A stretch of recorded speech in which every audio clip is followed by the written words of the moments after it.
Baik, Bismillahirrahmanirrahim. Assalamualaikum warahmatullahi wabarakatuh.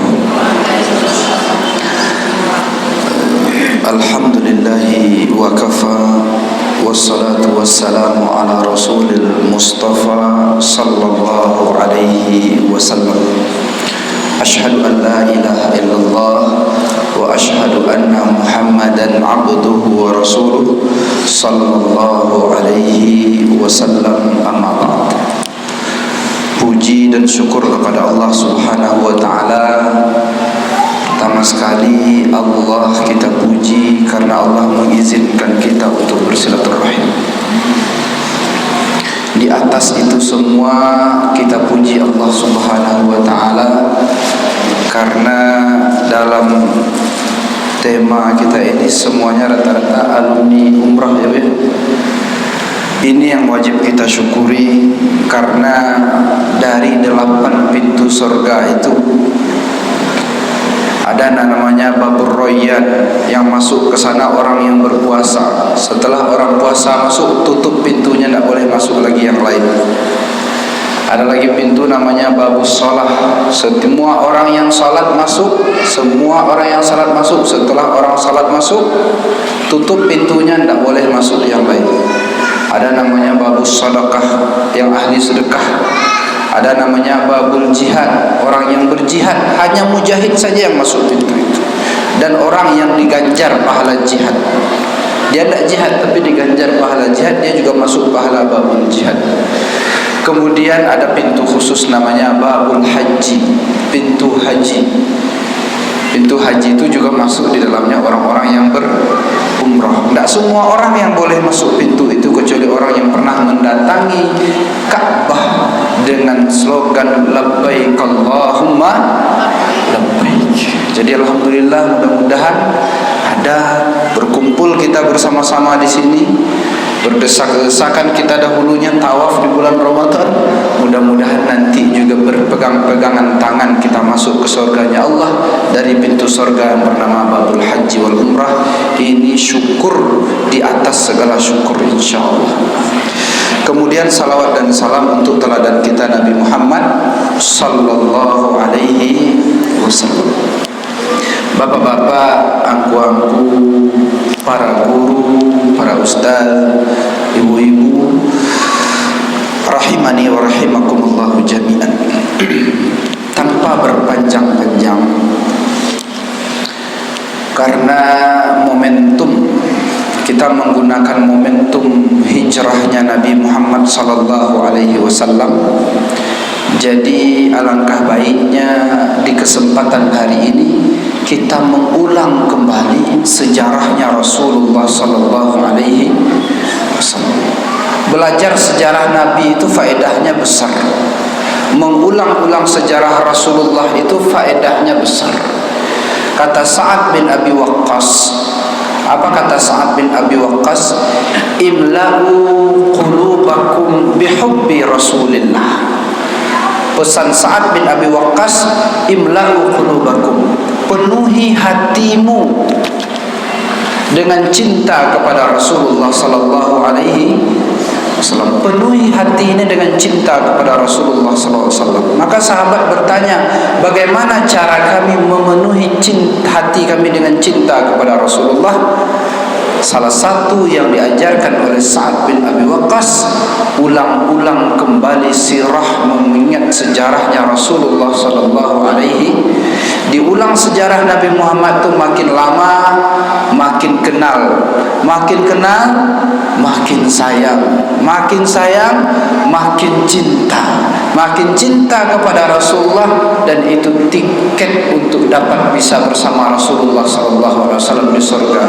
Kenapa? Karena kata Rasul, anta ma'aman ahbabta, engkau nanti di surga bersama orang yang engkau cintai. Jika kita cintai Rasulullah, kita bisa bersama Rasulullah sallallahu alaihi wasallam. Cara mencintai Rasulullah, ulang-ulang sejarah perjuangan Nabi Muhammad sallallahu alaihi wasallam. Sekarang kita umat Islam memperingati momentum hijrah. hijrahnya Rasulullah sallallahu alaihi wasallam. Dahulu di zaman Nabi Muhammad, di zaman Abu Bakar As-Siddiq, perkalenderan Islam itu masih memakai kalender Masehi. Kalender Masehi itu hitung tahun. Di zaman Umar bin Khattab, Umar melemparkan ide kepada sahabat. Kecek Umar bin Khattab, kok wak buik lo tahun surang baan, mangalu ikut ke tahun orang. Wak buik lo tahun dia wak surang. Dari situ wak hitung tahun Islam itu. Maka banyak sahabat mengeluarkan pendapat. Ada yang berpendapat wak hitung tahun Islam ko sejak tahun Nabi Muhammad lahir. Ada yang berpendapat wak hitung tahun Islam ko sejak Nabi diangkat jadi Nabi. Awak hitung tahun Islam ko ketika menang awak di perang Badar. Banyak alasannya.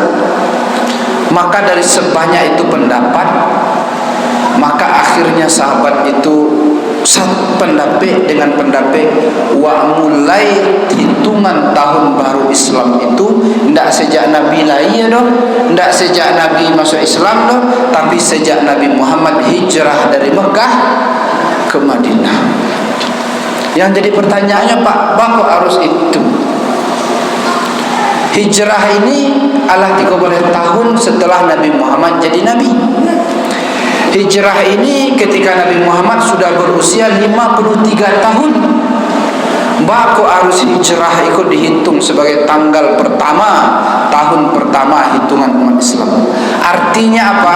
Artinya ada keistimewaan luar biasa yang terjadi pada peristiwa hijrah melebihi peristiwa-peristiwa yang lain. Peristiwa yang lain penting, Pak, tapi yang hijrah Pak ada keistimewaan yang lebih besar. Kita tahu di awal-awal kenabian barek mana Nabi Muhammad itu berdakwah. Dari lembut orang Quraisy itu menentang sampai sekeras-kerasnya. Dari selembut-lembutnya sampai sekareh-kareh. Dulu awal Nabi Muhammad itu jadi nabi, mengajak orang Quraisy, orang kafir Quraisy untuk mengucapkan la ilaha illallah. Kecek orang Quraisy, datang orang Quraisy ke rumah Nabi Muhammad. Wahai Muhammad, Allah tu berdakwah la ilaha illallah tu. Anion kau, akunta turidul mal malakna.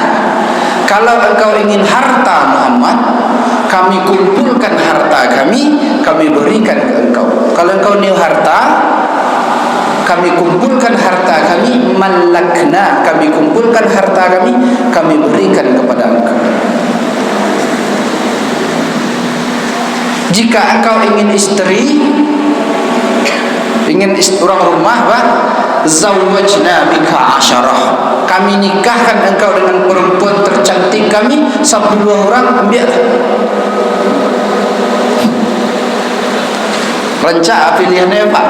10 ambillah yang rencak-rencak. Harta kami kumpulkan, ambil untuk engkau. Jika engkau ingin jadi raja, jadi pemimpin, malakna, kami angkat engkau jadi raja. Mana rencaknya orang Quraisy itu. Kalau awak pilihan itu bagi kira-kira tu, Pak.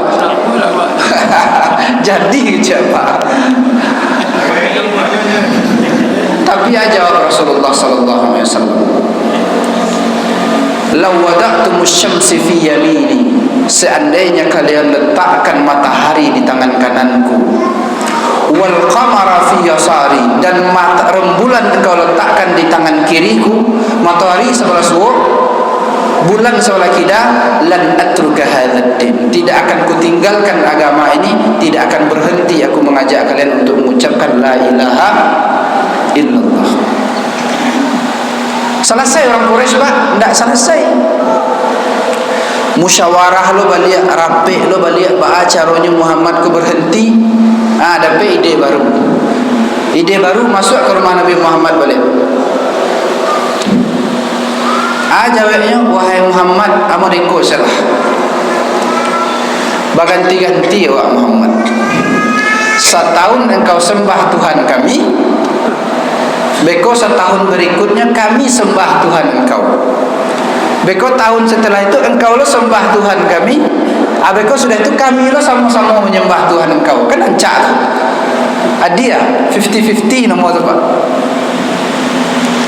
Maka turun Al-Quran ketika itu tegas, qul ya ayyuhal kafirun la a'budu ma ta'budun wala antum habidun nama a'budu. Wahai orang-orang kafir, kalian tidak akan menyembah apa yang aku sembah, dan aku tidak akan menyembah apa yang kalian sembah. Lakum dinukum, untukmu agamamu dan untukku agamamu. Tak jauh Nabi Muhammad, tapi tetap orang Quraisy ko caranya Muhammad ko berhenti berdakwah. Maka mulai disiksa, mulai kareh Mak. Awalnya lembut, lah mulai kareh, mulai disiksa satu persatu sahabat Nabi Muhammad yang lemah itu. Itu kejadiannya tahun 5 tu. Tahun 5 lah, 5 tahun Nabi jadi Nabi. Yang lemah-lemah Bilal, Ammar, Yasir, Sumayyah, Khabbab bin Ar, Abdullah bin Mas'ud, nah lama-lama diazab. Yang paling kenal kita sejarahnya itu yang diazab ketika itu Bilal bin Rabah. Bilal itu bukan orang Mekah, dia orang Habasyah, orang Ethiopia. Jadi budak, lalu dia itu tak ada pelindung di Mekah, diazab. Bacalah dalam sejarah Safiur Rahman Al-Mubarakfuri itu. Malam harinya dia dicambuk dengan cambuk yang berduri, Pak.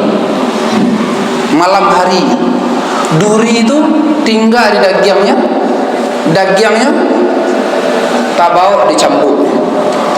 Malam, siang harinya dipanaskan, batu yang panas itu di gurun itu ditidurkan Bilal itu, dia teh kasih yang angin itu, lalu dia teh dadonya ditindih dengan batu, di punggungnya melepuh, di dadanya juga melepuh. Siang, malam harinya dicambuk lagi. Gunanya kalau ibu Muhammad jo kawan-kawannya hentikan dakwah itu, sehingga Sumayyah dibunuh, Yasir dibunuh. Untuk apa? Untuk Nabi Muhammad itu berhenti untuk mengajak manusia mengucapkan la ilaha illallah. Mencari proses itu semua tak tahan Rasulullah sallallahu alaihi wasallam. Maka ketika itu sahabatnya diperintahkan untuk berhijrah. Tapi bukan hijrah yang kita bahas sekarang ini. Ini hijrah pertama kaum muslimin ketika itu dari Mekah ke Habasyah. Barang-barang Pak, ketika itu terdiri dari 15 orang. Nan lamah-lamah tu Pak, nan kakaknya azab tu 5 balik orang disuruh ke Habasyah. Kenapa? Karena di Habasyah ada raja yang dia tidak menzalimi siapapun orang yang ada di bawahnya, meskipun dia tidak beragama Islam. Namanya Raja Najasyi. 5 balik orang. Pemimpinnya ketika itu yang hadir adalah Utsman bin Affan, menantunya Rasulullah SAW, dengan anak gadisnya Rasulullah yang bernama Ruqayyah. 3 manusia, 2 balih laki-laki. Siapa kepala balihnya? Utsman bin Ruqayyah. Salabiahnya yang 2 balih lah siapa? Itu nan lamah-lamah itu. Khabbab bin Ar, Abdullah bin Mas'ud, nan lamah-lamah. Tibu, itu dalam sejarah Pak, Bilal bin Rabah pun di hijrah pertamanya ikut. Bilal dan dirambah jo cambuk tu yang siang harinya ditindih dengan batu tu disuruh hijrah. Kama hijrahnya ke Habasyah. Di mana tu Habasyah? Kampungnya mana Pak? Di Matu Habsyah, di situ ada orang sanaknya, ada orang gaeknya, ada keluarganya. Pailah Bilal ke Habsyah. Coba bayangan perasaan Bilal, Pak. Menurut Pak, angin tak hati Bilal ke suruh pulang kampung. Di Makkah wak diazab, dun sana tak ada. Kini disuruh pulang ke Habsyah. Di situ ada keluarga wak, ada ayah wak, ada ande wak, ada dun sana wak, ada orang kampung wak. Menurut apa Pak? Angin tak hati Bilal. Iya Pak? Iya Bu? Salah Pak kira coba. Ternyata Bilal itu dalam sejarah diceritakan hanya 3 bulan di Habsyah itu, dan dia minta pulang ke Makkah. Padahal di Habsyah itu disambut oleh raja, ditempatkan di istana, diajak makan secukup-cukupnya, raja yang memfasilitasinya. Tapi tiba di Habsyah itu tidak tanang pengana Bilal itu. Baru. Karena meskipun tidak lagi dicambuk, tidak lagi ditindih batu, tetapi dia tidak bisa lagi memandang melihat Rasulullah sallallahu alaihi.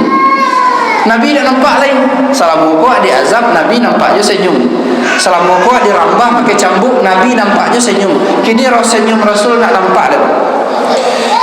Sehingga aku kata Bilal bin Rabah, aku telah merasakan 2 kepedihan. Lah 2 pedih yang berasuk. Pertama, pedih kulitku itu melepuh. Kulitku itu dicambuk sampai luka. Terasa ada pedih. Yang kedua, pedihnya jauh dari Rasulullah sallallahu alaihi wasallam. Kulit nama Arab, tapi jarak wajah Rasulullah jauh. Lah mau cuba 2 kepedihan, tapi tidak ada yang lebih pedih melebihi ketika jasad ini jauh daripada Rasulullah sallallahu alaihi wasallam. Sehingga tak sampai 3 bulan baliklah orang hijrah pertama itu balik ke Makkah. Kira-kira tanggapan orang Makkah tu Pak? Kalau Pak tu aku cek Pak ke orang yang pulang tu, mungkin ikut tu Pak. Maaf Pak, balik aja kemari dia aja. Bagi aja ngok tu kemari dia. Pulang aja kemari balik lah, senang di situ. Tapi itu kan perasaan orang mencalik. Kalau mereka tu biarlah diazab, biarlah dipukuli di Makkah, asal dekat dengan Rasulullah sallallahu alaihi. Abu Nonya badan jauh dari Rasulullah, aman pun Pak, tapi jauh dari Rasulullah, tak lasuh. Makanya itu tidak dihitung hijrah. Tidak momentum itu yang dihitung hijrah itu oleh para sahabat. Meskipun dia hijrah. Maaf perasaan Bilal kira Pak.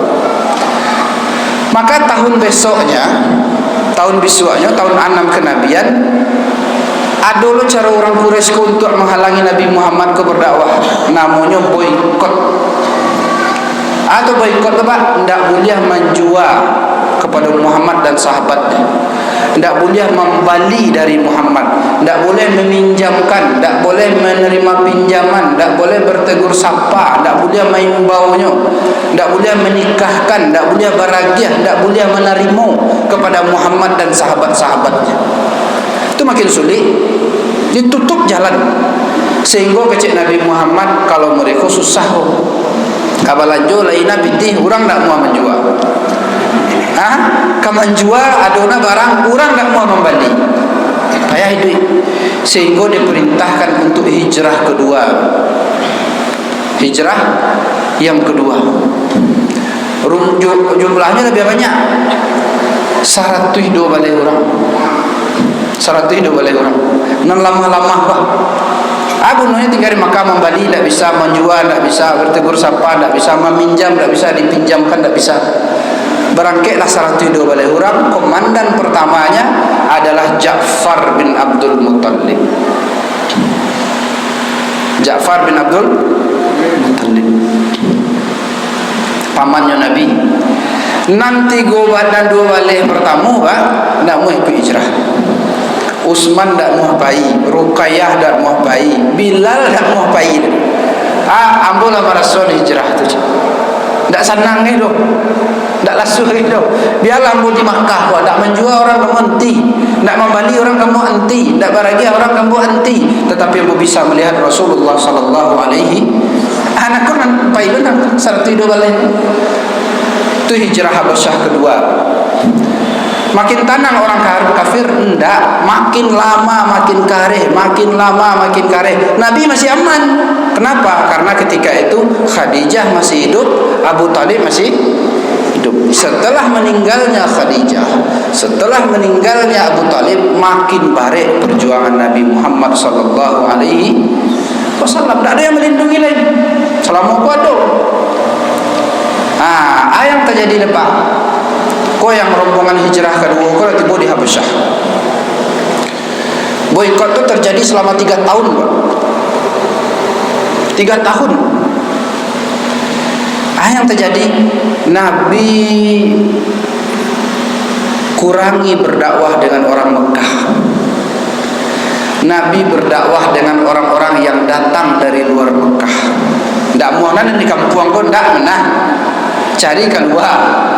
Maka apa cara Nabi? Nabi ke Taif pertamanya, tapi tiba di Taif pun kan dilempari loh.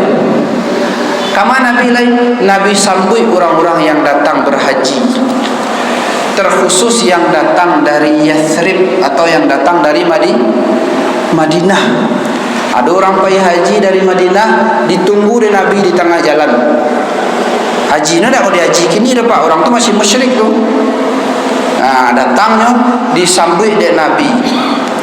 Yang rombongan pertama datang itu dari Madinah itu sabaleh orang.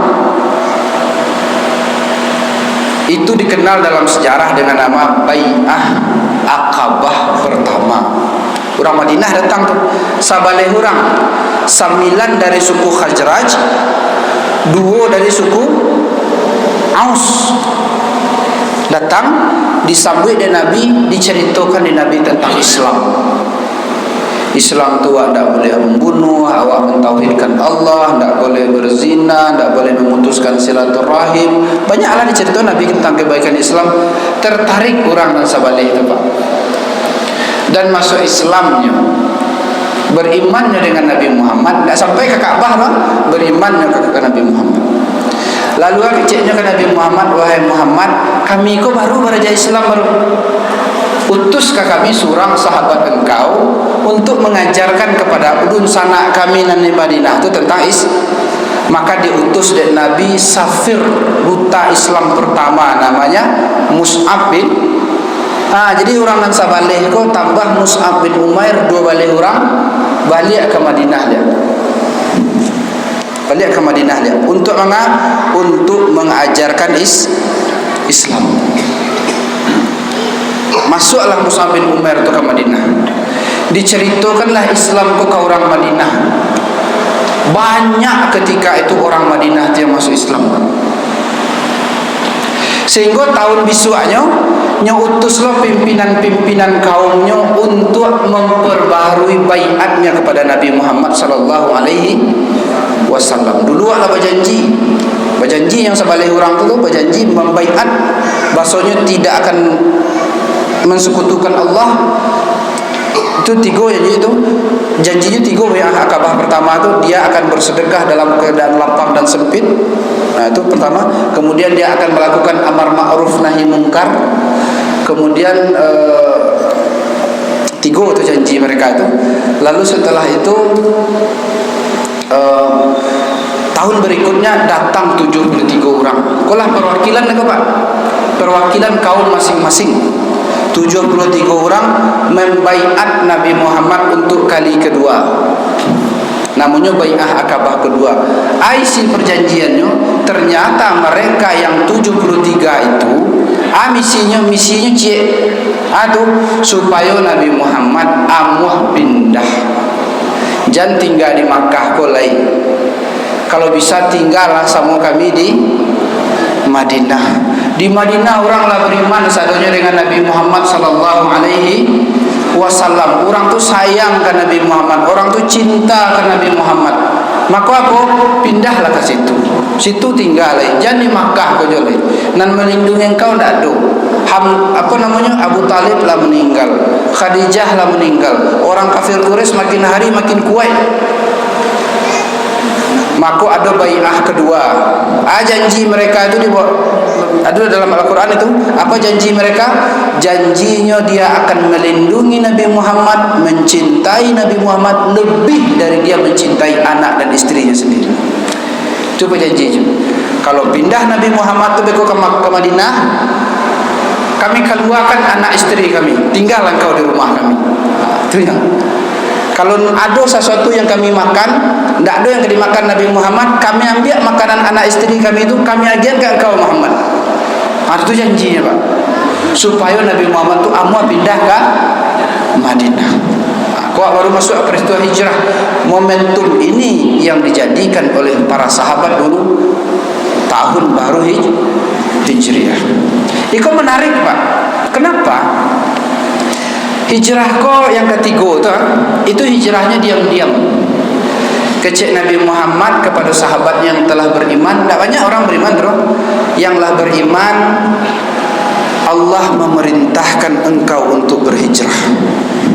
Jadi lah lama mengaji Pak, alun wak baca ayat itu kan salah loh Pak. Alun pakai Al-Quran wak jadi lebih mohon maaf ya. Pangka kaji gitu satu ayat ini saja. Surah Al-Hasyr ayat 9. Ibu ya. Surah ke-59.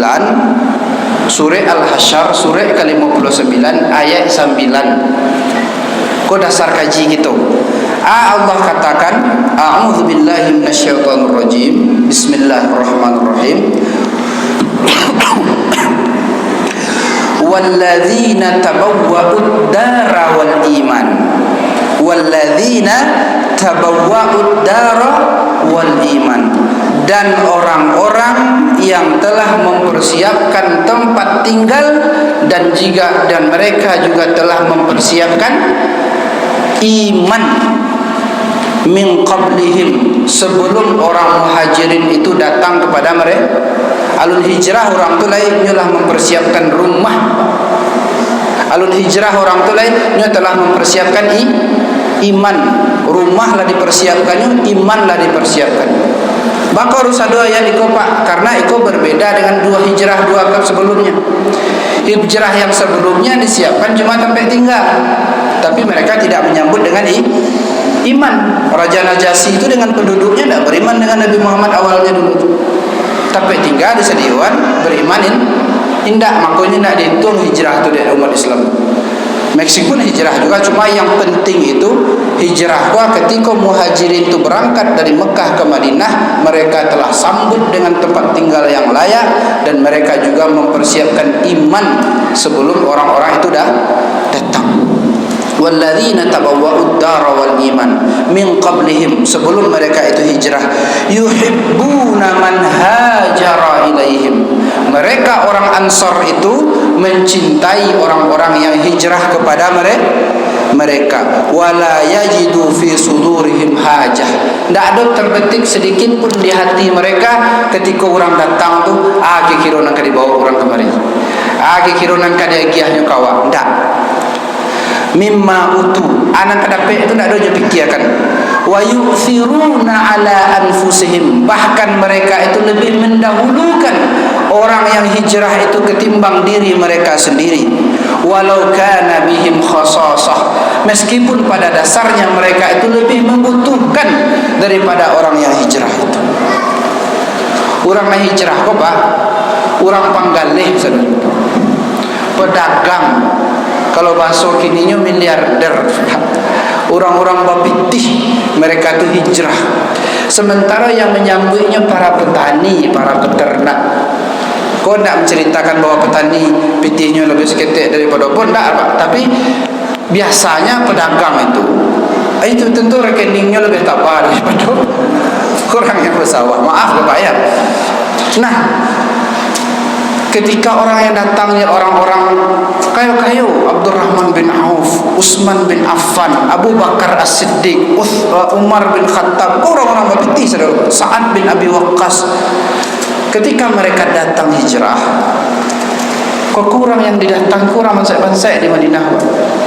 Ketika mereka datang, tidak ada seketik pun nendaroknya ke diagiannya kawak berkondak. Bahkan keperluan orang yang datang kok lebih mereka utamakan. Bahkan kalau baca dalam sejarah itu, Abdurrahman bin Auf itu luar biasa kisah. Ketika Muhajirin dan Ansar dipersaudarakan, dibuat badun sana oleh Nabi Muhammad, maka Abdurrahman bin Auf tu hanya ketika itu hijrah, dia hanya membawa baju nalakek di badan tu, padahal kekayaannya di Makkah banyak tu. Sampai dipersaudarakan oleh Nabi Muhammad Abdurrahman bin Auf itu dengan orang Ansar.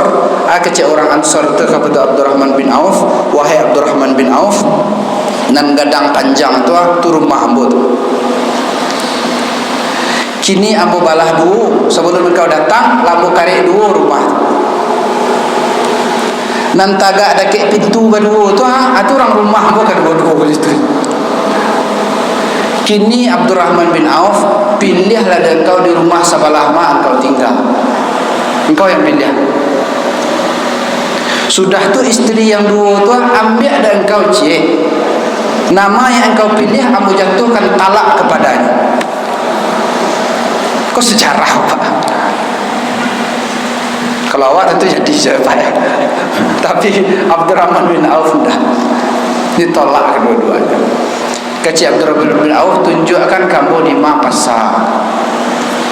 Ambo orang Panggalih, ambo tak pandai berparak, ambo tak pandai bertani, ambo tak pandai berteranak. Tunjukkan kepada aku di mana pasar. Jo tangan kosong je ke pasar tu Pak. Pulang membawa minyak samin. Lado yang akan dibawanya pulang, baru ambo hanya tinggal menumpang di rumah tu.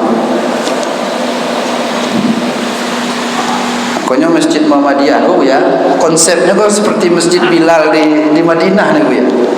Di bawahnya pusat perekonomian ya, penopang. Kalau di Masjid Bilal bin Rabah di Madinah sama Pak, masjid sebelah kateh, ruku sebelah ke bawah. Karena mereka rata-rata para sahabat mereka berdagang. Ada yang unik sebelum CEO kita datang, ada yang unik hijrah ini yang tidak banyak diketahui orang. Ternyata di Madinah itu Pak, terjadi peperangan orang badun sana. Jadi suku yang besar di Madinah itu dua, suku Khazraj dan suku Aus. Dua suku, mereka itu saling berperang. Padahal dia badun sana, tapi berperang. Tahu tak Bapak Ibu labara lamunya mereka itu berperang? Mereka itu berperang sudah 250 tahun. Artinya nan orang bermasalah bertamu itu lah mati, lah diganti kalau di generasi berikutnya, lanjut lo parangnya, lanjut lo parangnya, lanjut lo parang.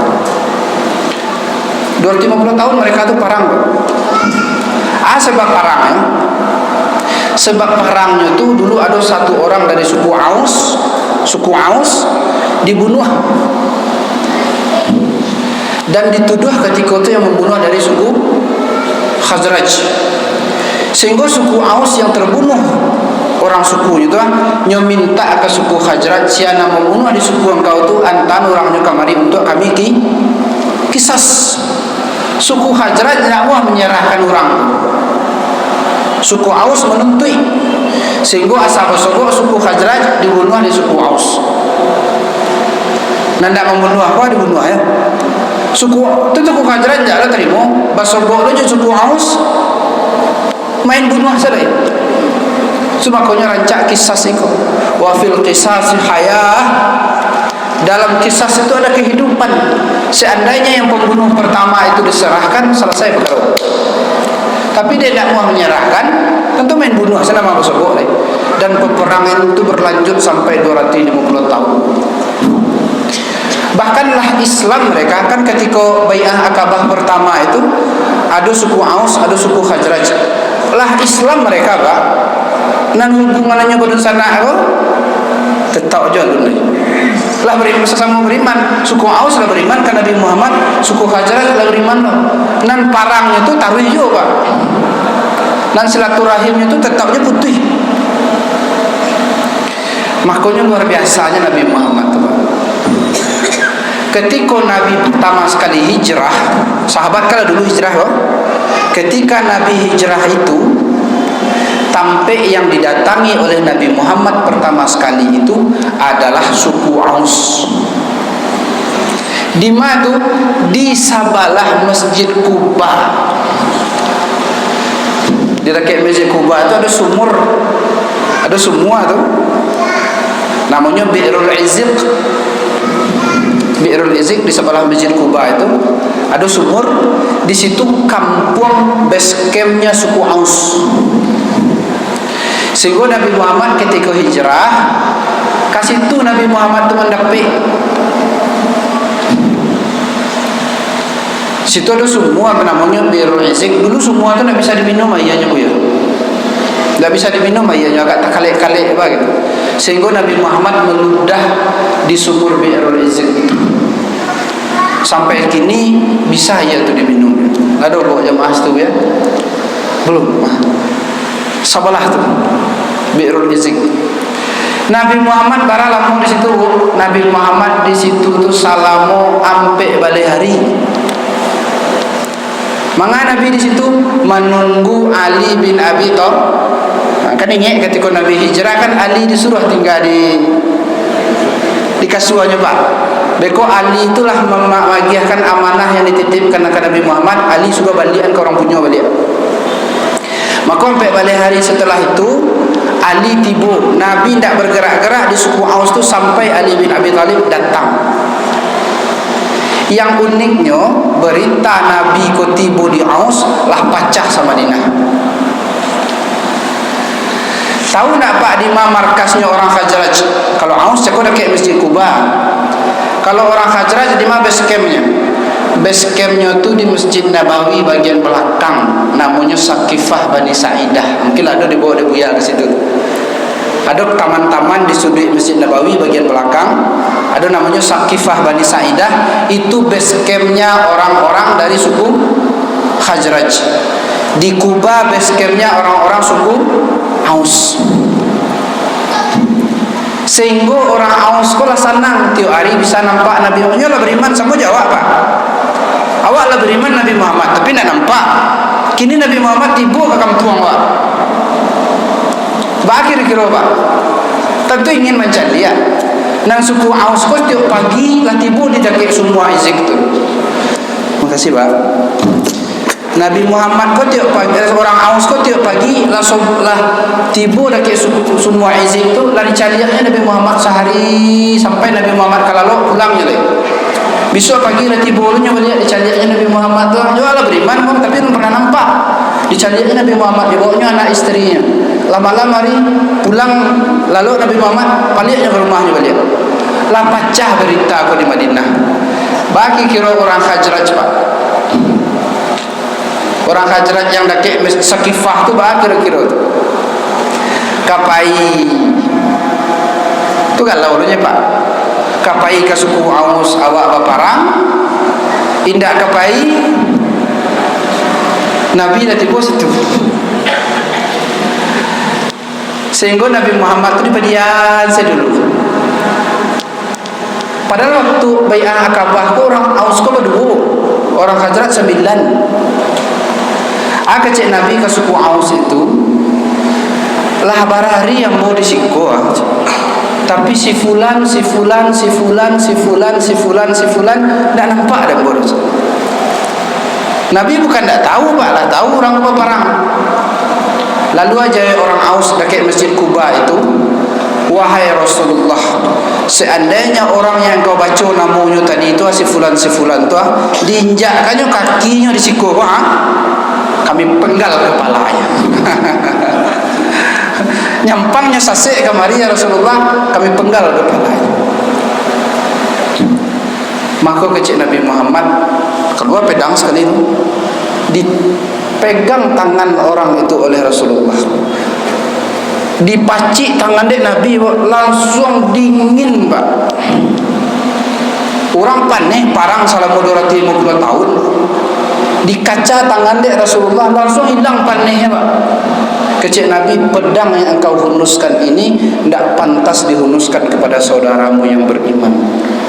Kok kamu garega-garega aja pedang gua, kau orang kampi apa lepian pedang. Seketika dipegang oleh Nabi Muhammad tu hilang kebenciannya, Pak. Lalu keceknya apa? Baulah orang-orang yang dibaca nama Nabi sekolah, baulah orang yang kemari. Maka diundanglah mereka yang di Saqifah itu untuk ke Kubah. Tentu tak mungkin nama dibaca itu tibur, Pak. Iko kapal suku sadonya kok. Nyo datuk-datuk aja dibacanya apa datuk. Tentu keponakan nak mau mempelapai mamanya bayi kau aus. Dikawal lah sama-sama. Kok terjadi parah kok, Pak. Kok dibunuh mama awak beko, Pak. Sehingga keponakannya mengiriangi. Berkumpullah mereka dekat Bi'rul Izik itu. Dipersaudarakan oleh Rasulullah sallallahu alaihi, hilang kebencian mereka itu.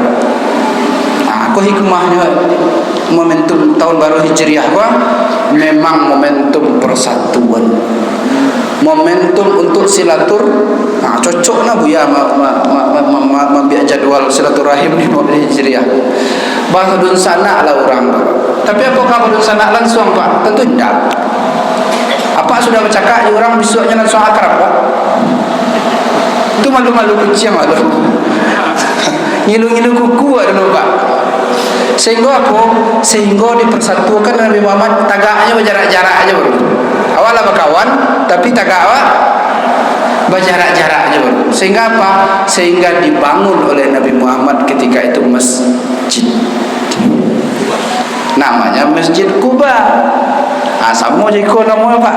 Masjidun ussisa 'ala taqwa. Masjid yang dibangun atas fondasi takwa. Sejak itulah orang Muhammadiyah menamakan masjid dengan Masjid Takwa ini, Pak.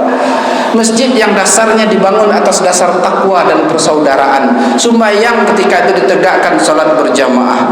Dari mana momentum? Aku inti dari pengajian kita siang ini. Kalau hijrah itu dari mana kita mulai? Mulai dari mendirikan salat berjamaah. Ketika salat berjamaah, Pak, ternyata orang Aus tagak di sudut gua, orang Khazraj tagak lah di sudut gua. Jarak-jarak orang bersembahyang. Sehingga apa kata Rasul sallallahu alaihi wasallam? Sawu sufufakum. Rapatkan saf.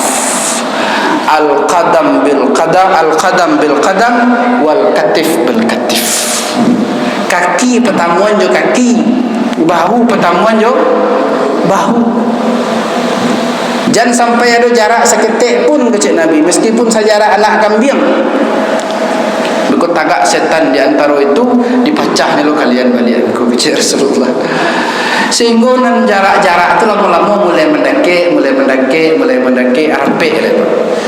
Rapik salat 5 waktu bersobok jo, makin lama makin hilang kebencian orang itu.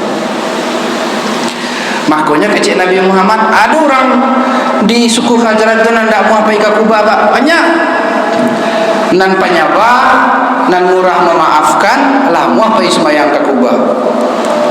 Nan masih karyati, nan gengsi, tidak mendekik-dekik ke Kubah. Makanya kecil Nabi Muhammad, man tawaddo'a fi baitihi, orang yang berwuduk dari rumahnya, summa ata masjidah Quba, lalu dia datang ke Masjid Quba, fa shalla rak'atain, dia salat 2 rakaat, maka untuknya pahala jadi ku dibujuk oleh Nabi, Pak. Bolak dari rumah datang ke Quba, salat 2 rakaat, dapat pahala umrah. Sehingga nak karya-karyati ceko, nan gengsi-gengsi ceko, malu-malu pai juga ke Kubah. Surang-surang pai juga ke Kubah. Kadang palu salat di Kubah. Tapi jarak-jarak je lihat. Maka cik Nabi sawu sufufakum, saf di rapat. Al-qadam bil qadam, al-katif bil katif. Pertemuan kaki je kaki, pertemuan bau je bau. Akhirnya lama-kelamaan mereka jadi okay. Lalu apa? Lalu Nabi setelah Masjid Quba selesai, orang mulai badun sana, Nabi lanjutkan perjalanan hijrah di tantangan Masjid Nabawi kini. Masjid Nabawi kini.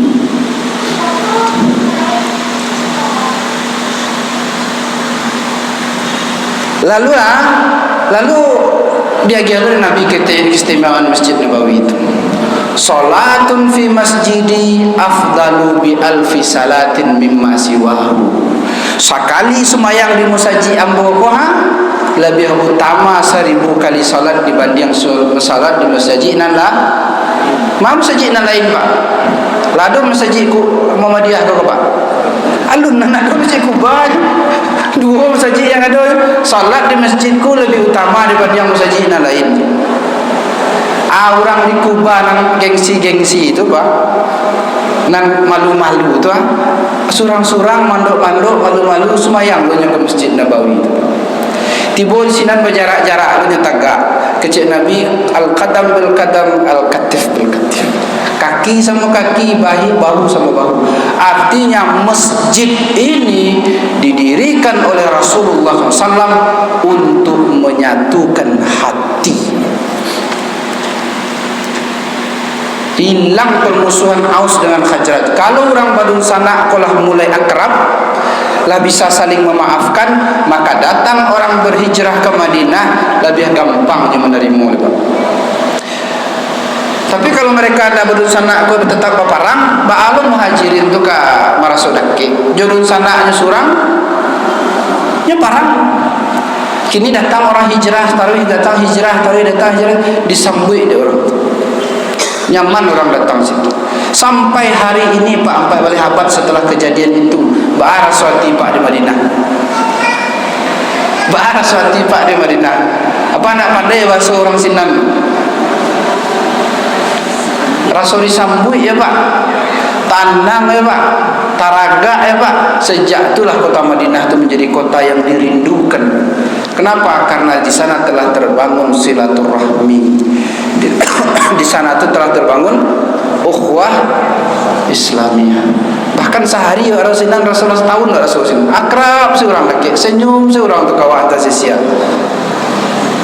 Pak, kacanya kepala diciumnya wak ibu-ibu itu kan pulang dia macam-macam lah orang. Padahal ada tersesiatan. Kenapa? Jika Aus dan Khazraj telah bersatu, maka Muhajirin dan Ansar lebih daki akrab. Kalau Muhajirin dan Ansar telah bersatu, maka orang dari Indonesia, dari Afrika, dari India, dari mana pun datang ke tempat itu, lah Rasul berusaha setiap di situ. Makanya para sahabat mengambil momentum hijriah itu adalah perpindahan Nabi Muhammad dari Madinah ke Makkah. Karena dari Makkah ke Madinah, kenapa? Karena di sana ada simbol, ada salat jamaah yang ditegakkan sebagai tolak pertama, titik tolak kita ingin berhijrah. Kemudian momentum kebersamaan, momentum persaudaraan. Jadi musajid itu bukan untuk dibaca Pak. Ada orang akrab bakawan, lalu sama-sama mau urus musajid.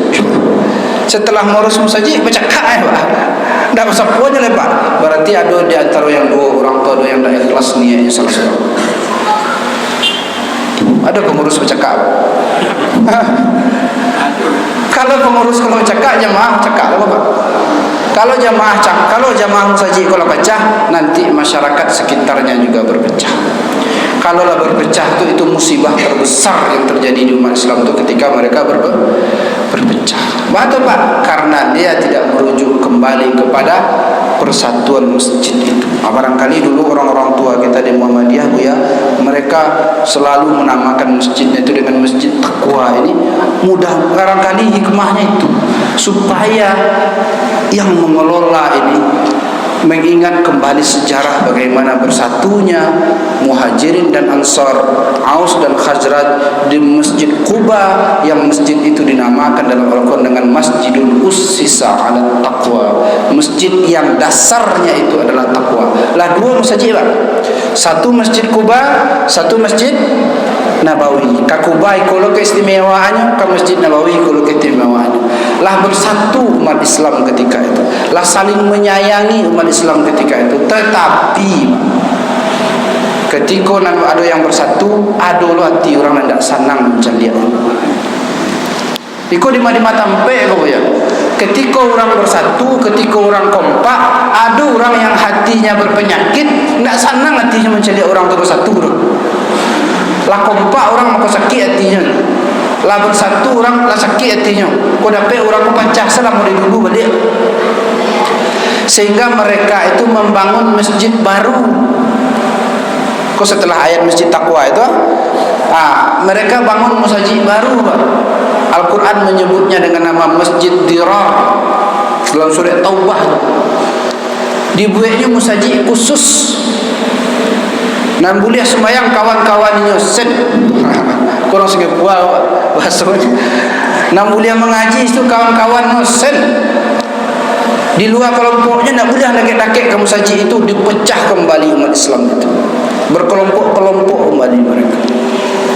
Disampaikan kabar ini kepada Rasulullah. Wahai Rasulullah, kaum tu nyolah membuat masjid surang lo kini. Indak ke Kuba sembahyang, indak ke Nabawi sembahyang, nyubuat lo masjid kini khusus kelompok dia saja. Khusus anggota dia saja. Di luar kelompoknya tidak boleh sembahyang sampai itu. Kecik Nabi, ini musibah terbesar. Tu saya lihat dalam surah At-Taubah tu namanya Masjid Dirar. Takhiduna masjidah diraran. Mereka itu menjadikan masjid itu sebagai pangkal bala perpecahan. Sehingga perintah Nabi Muhammad, perintah Nabi Muhammad kepada sahabat yang melaporkan ada orang buat masjid cik lain gunanya untuk tafriqan baina mu'minin. Mereka memecah belah antara kaum mukmin. Kecil Nabi Muhammad pun Nabi yang memerintah damiru harriqu, ancuan masjid itu puji Nabi. Nabi memerintahkan hancur masjid. Baca dalam Al-Quran dalam surah Taubah itu, hancurkan masjid itu. Sudah hancur, harriqu, bakar, unggun sampai menjadi abu. Nabi menyuruh bakar masjid. Taubah sebentar lagi jalan apa ya? Dalam surah Taubah kalau kita jalankan namanya Masjid Dirar. Ayat bara gitu. Nah, di situ hilang hilang. Kenapa dihancurkan? Karena masjid ini dibangun tidak sesuai dengan tujuan atau fungsi awalnya. Dibangun tidak sesuai dengan fungsi awalnya.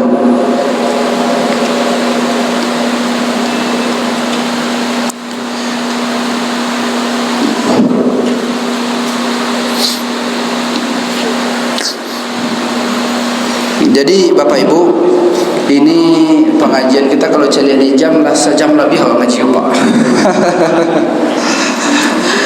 Mengaji tidak assalamualaikum besoknya dah Pak. Jadi intinya apa? Itu dalam surah At-Taubah ayat 107 Pak. 107 sampai 108. 107 sampai 108, yaitu yang menjadikan masjid itu sebagai masjid dirar. Jadi intinya apa?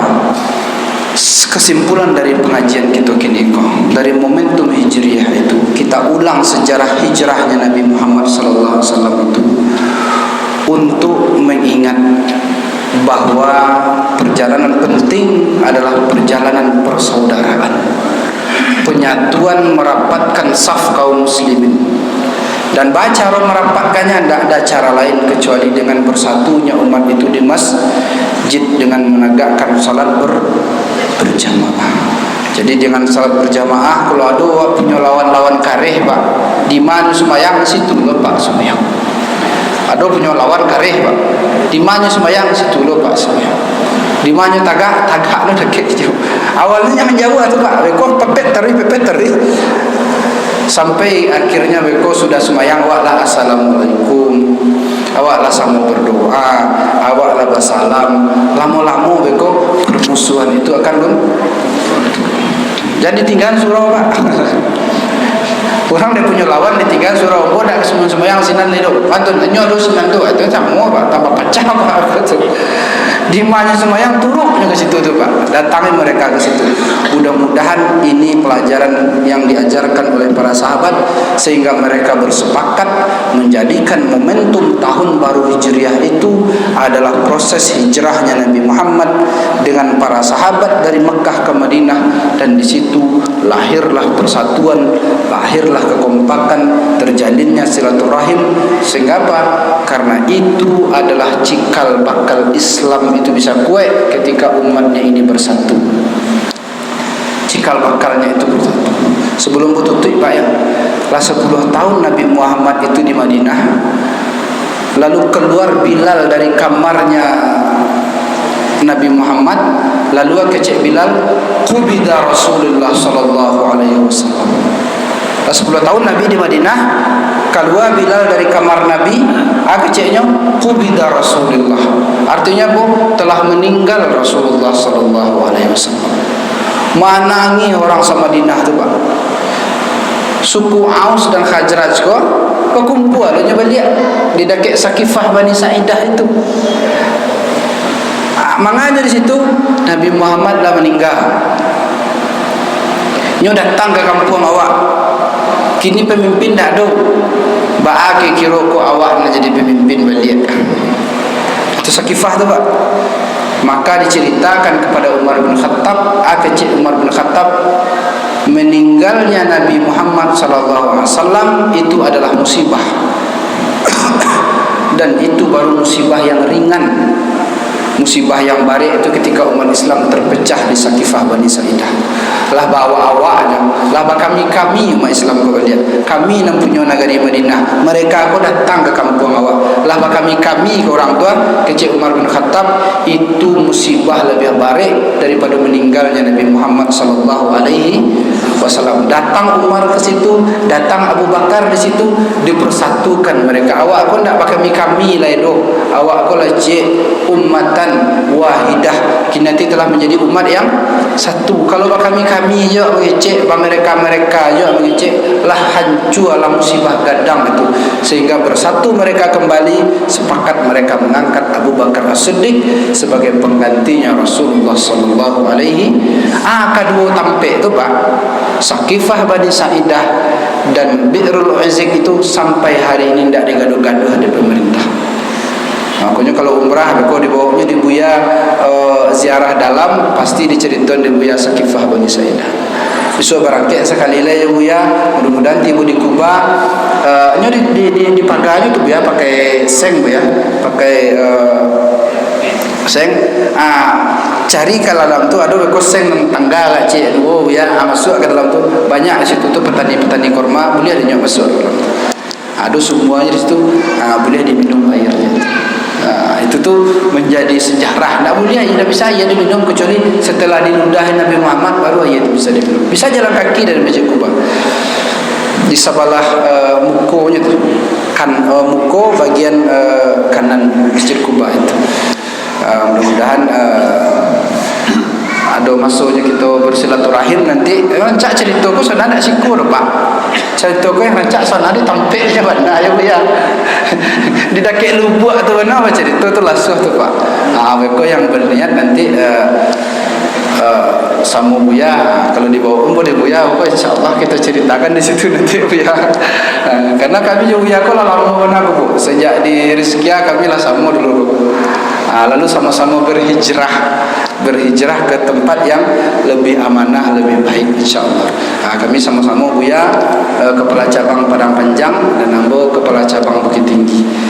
Insya-Allah barangkali nanti tanggal 9 Baleh Buya, 9 Baleh hari Jumat besok, kabar terbaru memang awak vaksin meningitis.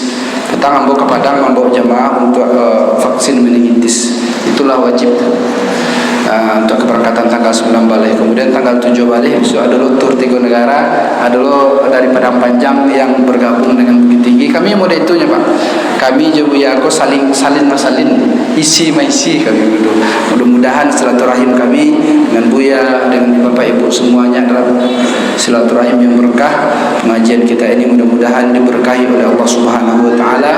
Fa'tabiru ya ulil absar la'allakum turhamun. Assalamualaikum warahmatullahi wabarakatuh. Jadi tetap ya.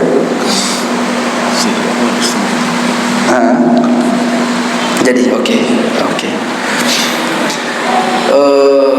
Kalau ada rasanya Bapak Ibu sesi tanya jawab Soalnya kalau ngaji lah sejam Pak. Tapi kalau ada rasul-rasulnya dari kisah tadi atau dari yang lain yang rasulnya perlu ditanyakan, berdiskusi saja. Kira-kira nanti karena Bu yakin aku hanya mengumpulkan pertanyaan saja Bu ya. Itu yang lebih baik nanti menjawab. Di situ ada Ustaz Awa, ada Buya nanti. Kira-kira. Ya. Iya Pak. Terima kasih Pak. Iya Pak. Di kesempatan itu katanya. Awalnya selentingan muda itu nak lain menerima. Jadi ya Bu. Ustaz. Jadi waktu orang hijrah dari Mekah itu ada masjid. Iya. Kedua, terjadinya masjid Kuba di Madinah, di Nawawi, Madinah itu kamar. Oke. Suatu, aku banjo majirid, majirid ke Ansar. Waktu itu. Jadi. Nah itu ya. Oke Pak. Kan lasuh aja sejarahku Pak ya. Sejarahku sebenarnya membawa penganawa hidup sampai balik abad yang lalu. Apakah kecil apa sebelum Kuba aja Masjid Nabawi itu ada masjid di luar itu. Kalau masjid di luar itu, di luar Kuba aja Nabawi itu tentu ada Pak. Masjid yang ada ketika itu namanya tetap ada Masjidil Haram. Sampai Nabi di Makkah itu. Tapi Nabi itu ketika di Makkah 13 tahun.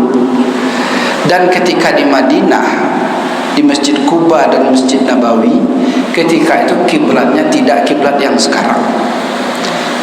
Nabi itu di Makkah itu 13 tahun tetap menghadapnya itu ke Baitul Maqdis, ke Masjidil Aqsa. Lah sampai di Kuba pun tetap ke Baitul Maqdis. Lah tagak Masjid Nabawi pun tetap ke Baitul Maqdis. Makanya kalau Pak di Raudhah, di dakek kamar Fatimah itu masih ada tuh jajak mihrab lama tuh ke arah Baqi' tuh Pak. Maka diarahkan setelah turun perintah ke Masjidil Haram, maka ke kiblat nan kini. Tapi proses pemindahan kiblat itu tidak di masjid itu, ada masjid namanya Masjid Qiblatain. Tetapi Masjidil Haram ketika itu salat berjamaah itu belum didirikan di sana. Karena perintah salat berjamaah itu terjadi di Madinah di Masjid Quba. Jadi ada orang sembahyang ketika itu di Masjidil Haram, ada. Tapi sembahyang surang-surang, manduk-manduk. Kok aman sembahyang, kok tidak aman di rumah. Kok aman sembahyang? Kan pernah yang sembahyang terang-terangan Nabi Muhammad di depan Ka'bah itu dipukuli itu. Jadi semua masjid ada tapi indah tak pakai dulu Pak. Masjid Haram tu tidak berani orang sembahyang situ. Baka berani sembahyang situ. Sakan di kamar sembahyang manduk-manduk ketahuan merasa ya. Apalagi sembahyang di Masjidil Haram.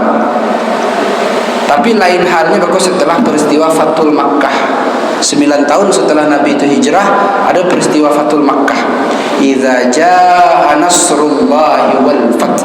Ketika datang pertolongan Allah pada peristiwa Fathul Makkah, wa ra'aitan nasa yadkhuluna fi dinillahi afwaja. Ketika orang masuk Islam berbondong-bondong, berhala yang 360 itu dipancung semuanya, maka ketika itu baru didirikan salat berjamaah di Masjidil Haram.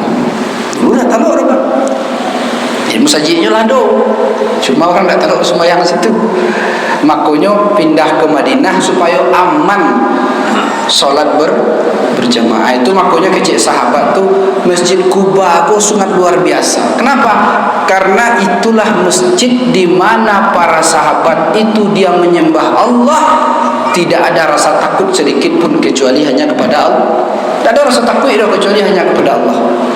Tapi kalau di Masjidil Haram sembahyang ketika itu Pak, cari aja kira kidah. Takut je orang. Tapi ketika Fathul Makkah tidak ada lagi. Pokoknya kini tidak ada rasa takut. Dulu takut. Makanya turun ayat setelah itu, faman dakhalahu kana amina. Mulai kini siapa yang masuk ke Masjidil Haram itu akan merasa aman. Tapi sebelum ayat itu turun Pak, ada aman. Sebelum ayat itu turun, dah aman Pak. Tapi sejak itu sejak peristiwa Fatul Makkah itu, faman dakhalahu kana amina. Mulai hari ini siapapun yang masuk ke Masjidil Haram ndak dona kamanggaduh ada depan. Kalau digaduh pun rindu, mengaduh pada situ Pak Polisi itu. Hajah, kum, tarik. Tapi tidak terasa tagaduh, Pak ya. Taraga awak dari adik-adik polisi itu, Pak ya. Jadi itu kalau cerita masjid. Kalau Bapak ceritakan kiblat tadi, memang kiblat itu. Kalau Nabi Muhammad itu Pak, lah pernah Pak mendaki Gua Hira. Alah, kan nampak ada Pak dari Gua Hira tu nampak jam, hotel jam tu. Sebenarnya Pak, posisi Gua Hira itu, ketika Nabi di Gua Hira itu kiblat tetap ke Masjidil Aqsa. Cuma sampai tagak Gua Hira, di tengah-tengahnya Masjidil Haram, sabari tantangannya itu ke Masjidil Aqsa. Nabi tetap menghadap ke Masjidil Aqsa, tapi tak bawa lalu Masjidil Haram. Nabi itu sejak dulu pengen kiblat itu ke Masjidil Haram, karena membangun Masjidil Haram itu kakek buyutnya Ibrahim Ismail. Tetapi Allah belum izinkan. Nabi itu tidak meminta Pak, hanya madok sekali lagi, ya Allah bila kiblat kau kada pindah gitu. Tapi dalam hati saja malu Nabi itu meminta kiblat ke Masjidil Haram, ke situ, ke Aqsa, ke situ. Nabi madok. Padahal kok Masjidil Haram nama bangun kakek buyut awak dan menjago selama kok kakek awak Abdul Muttalib, ayah itu menjago pamannya Abbas. Nya pengen ke situ, tapi meminta ke Allah sagan. Madok sekali lagi, ya Allah bila lah pindah. Ya Allah bila lah pindah. Sehingga pada momennya ketika 2 tahun di Madinah, Allah turunkan ayat qad nara taqalluba wajhika fis sama. Sering sekali kami melihat Muhammad wajahmu bolak-balik menghadap ke langit. Falan walliyannaka qiblatan tardaha. Mulai sekarang kami pindahkan kiblat itu ke arah yang engkau sukai. Sejak itulah Pak. Alah Pak. Di kiblatan itu jadinya Pak. Jadi kau mau jadi Ansar itu apa buahnya? Mereka tidak punya hubungan kekeluargaan lebih banyak Pak. Muhajirin itu mereka adalah orang-orang Mekah, ya, dan orang Ansar itu mereka adalah orang-orang Madinah. Tetapi kalau Nabi Muhammad pribadi mereka punya hubungan. Kalau Nabi Muhammad pribadi mereka punya hubungan. Kalau di awak bako kan kapak. Kalau di orang Arab tu bako kan dua. Orang Arab itu tinggal di rumah apanya, lalu induaknya yang pergi ke rumahnya. Kalau orang awak kan apa yang pergi ke rumah awak. Dan ibunya Nabi itu Aminah itu orang Madinah.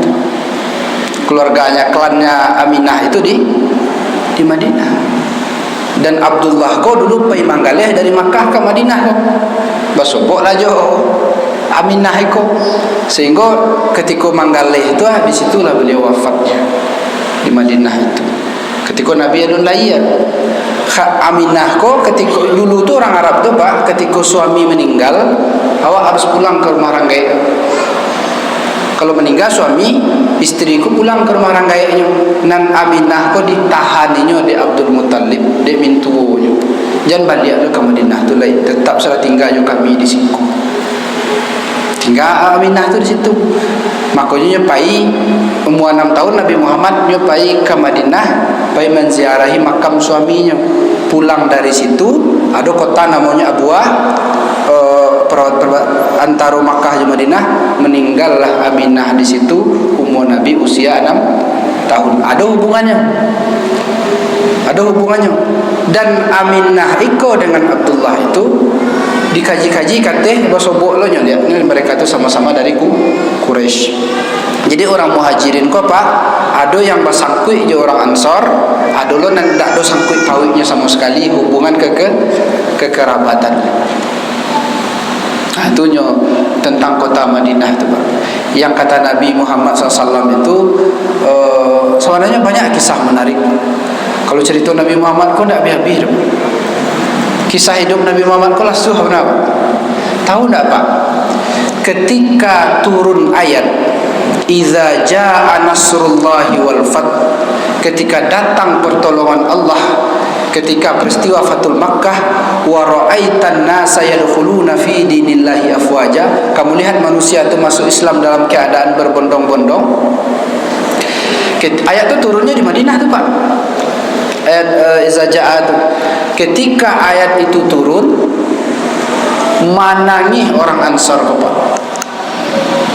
Orang Ansar. Anu ditangi orang Ansar, Muhammad kok dulu dari Makkah ke Madinah dek tausiah, ndak bisa hidup, pindahnya dari Makkah ke Madinah. Kini turun ayat Makkah itu telah ditaklukkan.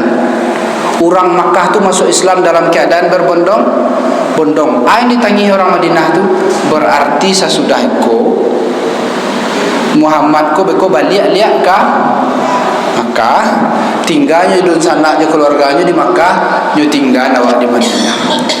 Itu tafsiran orang Ansor ketika surat itu turun. Setelah ayat itu turun loh perintah berhaji Pak. Dan Nabi Muhammad persiapkan ampe balik ribu, tasarti ampe balik ribu para sahabat untuk berangkat ke haji Makkah. Ketika itu orang Ansor paido haji, tapi dalam hatinya beko jangan-jangan pai sama-sama haji je Nabi Muhammad, lah sudah haji beko jangan-jangan keceknya kawak beko dulu setelah kalian pulang ke Madinah. Ambo beko tetap tinggal di kampung ambo. Itu yang terasa dari orang Ansor. Nabi diam saja. Tidak bahagia ke orang Ansor tu payah je. Karena beko tak pikirnya payah sama-sama ke Makkah, payah mantan Nabi Muhammad saja sahabatnya. Setelah Fathul Makkah suruhnya balik ke kampung awak lihat, hanya tinggal situ. Itu yang terasa je. Itu yang terasa. Sehingga orang ko kalau sedang paraso, sadangan amo tu Pak, sedang pergi buati gua agak sensitif sedikit. Setelah Fathul Makkah itu terjadi pada tanggal 17 Ramadan, 7 balik Ramadan, Fathul Makkah itu tanggal 10 Syawal, berarti kan 27 hari itu. Jarak 23 hari jaraknya. 23 hari terjadi perang Hunain. Setelah Fathul Makkah tanggal 7 balik Ramadan, tanggal 10 Syawal Nabi pergi ke Hunain. Hunain ko jalan ke Taif. Di situ terjadi perang Hunain. Hampir kalah Nabi di perang itu Pak. Setelah perang Hunain selesai, Nabi bagi-bagi ghanimah, harta rampasan perang. Tahu Pak siapa namanya dapat? Nan banyak dapat pembagian perang Hunain itu adalah orang-orang nan baru masuk Islam. Islam no baru 23 hari Pak. 23 hari baru masuk Islam, dia ada Nabi ghanimah, kambing, unta, ameh, perak, dia ada Nabi. Orang Ansor tidak ada Nabi. Padahal pai sedang pai buati. Orang kalau pai buati ko para soba. Sehingga kecek orang Ansor ko bisik-bisik caliaklah Muhammad. Dulu ketika nyu terusir awak tolong.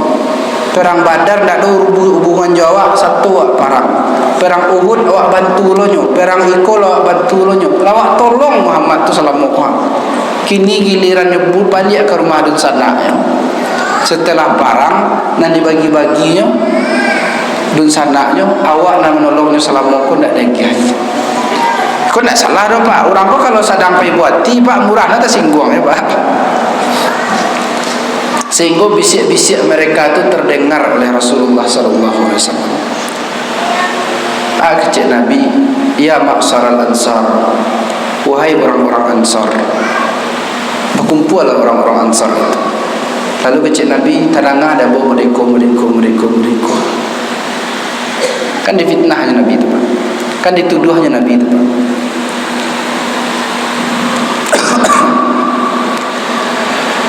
Jawablah ambo kecik Nabi. Dulu ambo butuh bantuan kalian yang membantu ambo. Dulu orang Makkah kau tak percaya kamu, kalian yang dulu lebih beriman kepada ambo. Dulu ambo tak punya apa-apa, kalian yang mencukupkan kebutuhan ambo. Kini berani tega kalian membaca-baca ambo itu, ambo sayangkan sana ambo daripada ke kalian. Wallahi ya ma'syaral ansar. Demi Allah wahai orang-orang Ansar, lau salakan nasu tariqan wa salakal ansalu tariqan wa salaktu tariqal ansar. Seandainya seluruh manusia pergi ke Maria dan orang Ansar pergi ke Maria, demi Allah aku akan ikut bersama orang Ansar. Falaulal muhajirin lakuntu minal ansar. Seandainya aku tidak berhijrah, aku ingin menjadi bagian daripada orang-orang Ansar. Maka Nabi mendoakan Ansar, Allahumma arhamil Ansar, ya Allah sayangi orang Ansar, wa abna'il Ansar, dan anak-anak orang Ansar, wa abna'il Ansar, dan anak-anak keturunan dari orang-orang Ansar. Punya Pak, kalau datang ke Madinah elok-elok ngecek orang Madinah tu. Jangan-jangan kakeknya Ansar, jangan-jangan buyutnya Ansar. Luka hati mereka itu Pak, maka itu melukai orang Ansar dan itu melukai hati Nabi Muhammad sallallahu alaihi wasallam. Lalu kecek itu kecek. Iyo tu ya Rasulullah, kecek orang Ansar. Iyo tu ya Rasulullah, seandainya seluruh manusia pergi ke satu jalan, lalu orang Ansar pergi ke satu jalan, engkau pergi ke jalan orang Ansar, iyo kecek Nabi. Setelah itu kami pulang ke negeri kami ya Rasulullah, ikut nak engkau juga kami ya Rasulullah. Iyo kata Rasulullah sallallahu alaihi wasallam. Maka hilang kesedihan orang Ansar itu. Disangkanya Nabi ketinggalan di Makkah. Makanya setelah hijrah itu kama orang Ansar kami ikut ke situ. Dan Nabi dikuburkan di Madinah di tengah-tengah orang Ansar. Nabi berdoa dikumpulkan bersama orang-orang Ansar itu. Senang hatinya.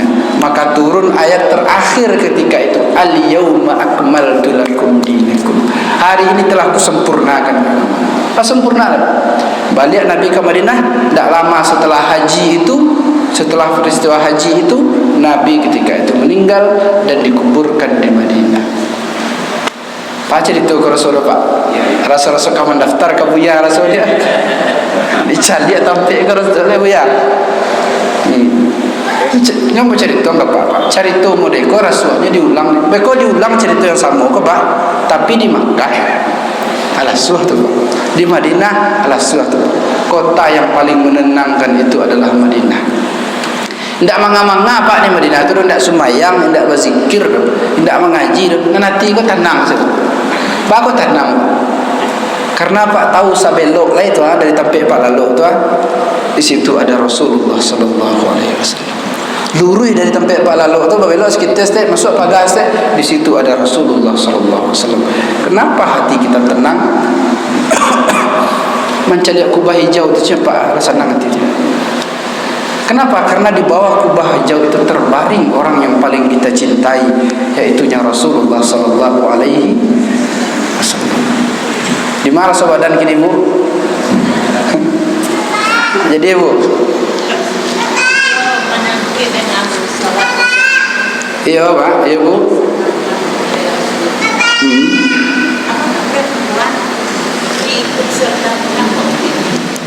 Waktu Nabi sholat berjamaah, Iya. ada perempuan yang ikut dalam berjamaah. Ikut Bu. Nabi menjadikan pintu khusus namanya Babun Nisa di Masjid Nabawi.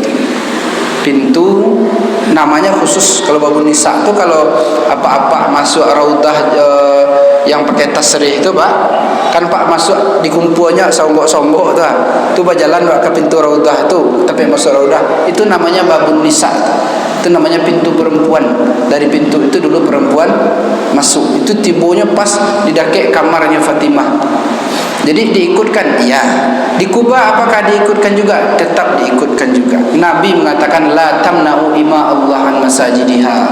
Jangan engkau larang-larang perempuan itu untuk masuk ke masjidnya Allah. Tapi Umar bin Khattab punya pendapat yang berbeda.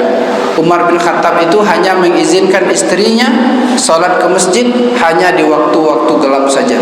Subuh diizinkannya istrinya ke masjid. Maghrib dan Isya diizinkannya istrinya untuk masjid. Adapun waktu zuhur dan itu kan pendapatnya Umar. Pendapat Umar siang-siang tu istrinya salat di rumah. Anda tahu karena istrinya tahu istri itu. Beko menjadi memang Atikah itu istri Umar itu namanya Atikah Pak. Namanya rancakang itu tentu dijaga deh suaminya. Ya, ada masjid yang mengkhususkan laki-laki. Masjid yang mengkhususkan laki-laki saja. Laki-laki saja yang Berarti yang contoh kita adalah masjidnya Rasul sallallahu alaihi wasallam. Barangkali ada hikmah, mungkin yang lebih tahu tentang daerah itu tentu orang setempat itu. Apa alasannya untuk mengkhususkan? Mungkin ada yang informasi yang dakwah tahu, tak ada kayak masalahnya, tak ada kayak fitnahnya segala macam, maka diamankan untuk kalau ibu pergi ke daerah-daerah Jawa, ke daerah situ masjid-masjid itu bapak-bapak saja, ibu-ibunya di masjid saja sebagian masjidnya. Kami punya keluarga juga di Bandung, di Jakarta itu nenek-nenek kami itu tidak betah tinggal situ punya, karena tidak bisa salat berjamaah kecil, tidak boleh aja. Ya, barangkali ada hikmahnya. Tapi tetap yang paling utama bagi perempuan itu salat fi hujriha, tetap di kamarnya itu. Jika tidak mendatangkan fitnah dia ke tempat itu, maka dia diizinkan. Dan itu pendapatnya Umar bin Khattab. Wallahu a'lam bishawab. Tahu ya? Cukup. Barangkali terima kasih atas pertanyaan, terima kasih juga atas perhatiannya. Fa'tabiru ya ulil absar la'allakum turhamun. Assalamualaikum warahmatullahi wabarakatuh.